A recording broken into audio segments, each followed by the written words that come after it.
Okay, so you've been digging into Stoicism and this whole idea of fate, right? Yeah. Trying to figure out how to deal with all the uncertainty in life. Yeah, it's a big one, isn't it? Huh. You've got your articles, maybe some research, your own notes even. And that's what we're going to do today, a deep dive.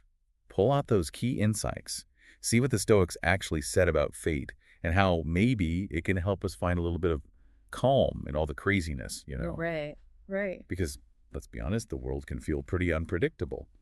But this ancient philosophy, Stoicism, well, it might just have some surprisingly useful advice for dealing with all that. Yeah, I think you'll be surprised.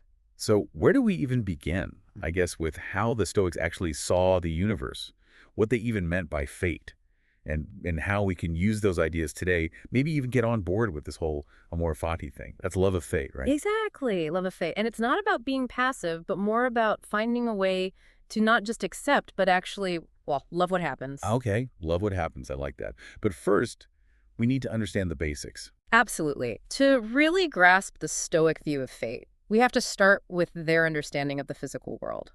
They believed in monism, the idea that the entire cosmos is a single unified entity. Yeah. And along with that, materialism. Basically, they believed everything is physical. Everything. So like even our thoughts and feelings. Even those, they saw the soul and reason as material too. So for you listening to this, it means understanding that even your inner struggles, those anxieties, those fears, they're not separate from this massive interconnected reality. So it's all connected and physical. Exactly. And that can be the first step towards acceptance, understanding that you're not separate, you're part of something much, much bigger. Okay, so it's all one big connected physical thing, Yeah. but it's not just sitting there, right? No, not at all. The Stoics saw the cosmos as this incredibly dynamic, ever-changing thing, driven by something they called logos, the underlying reason or intelligence of the universe.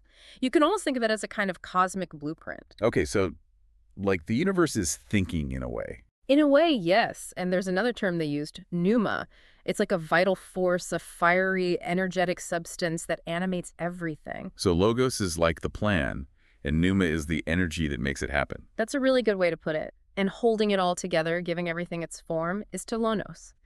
Think of a tightly strung instrument, the tension that creates the sound. The Stoics saw a similar kind of tension structuring the entire cosmos. It's like the universe has its own music. Exactly. And the music comes from this inherent order and purpose, this intelligent design, and this idea of interconnectedness. It goes even deeper. The Stoics had this concept called sympathia. Okay, I've heard of that, like empathy. It's related. Think about how global events, even if they're happening far away, can feel incredibly personal. Sympathia suggests that this isn't just a feeling, it's a fundamental aspect of how the universe works, how everything is connected and influences everything else. It's almost like a cosmic web. That's a great way to visualize it. And understanding this interconnectedness can help you see your own personal challenges within a larger context. It's not just you, it's all part of this larger unfolding process. And they even envisioned these huge cycles of cosmic destruction and rebirth, ekpyrosis. Wait, destruction? Yeah, but it's not necessarily a bad thing. It's like a forest fire that clears the way for new growth. It reinforces the idea of these larger, inevitable processes. Wow, that's intense.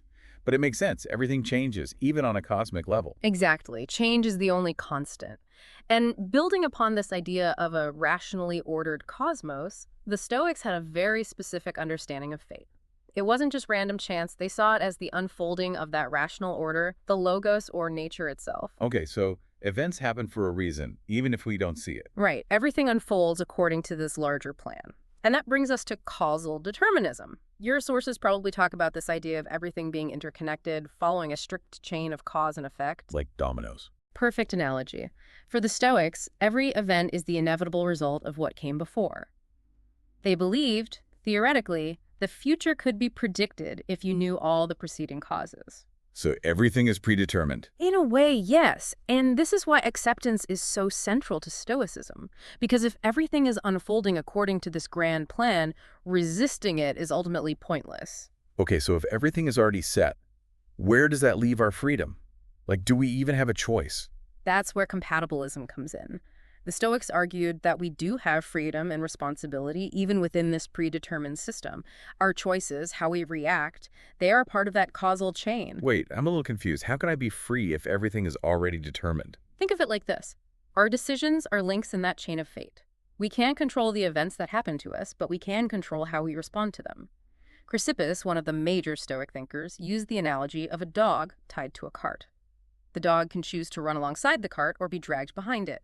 But either way, the cart's path is set.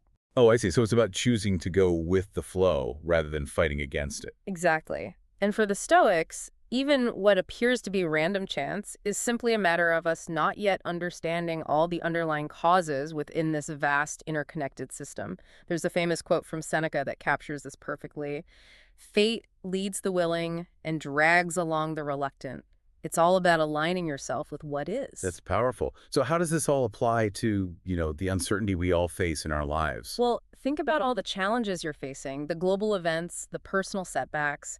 Stoicism offers a way forward.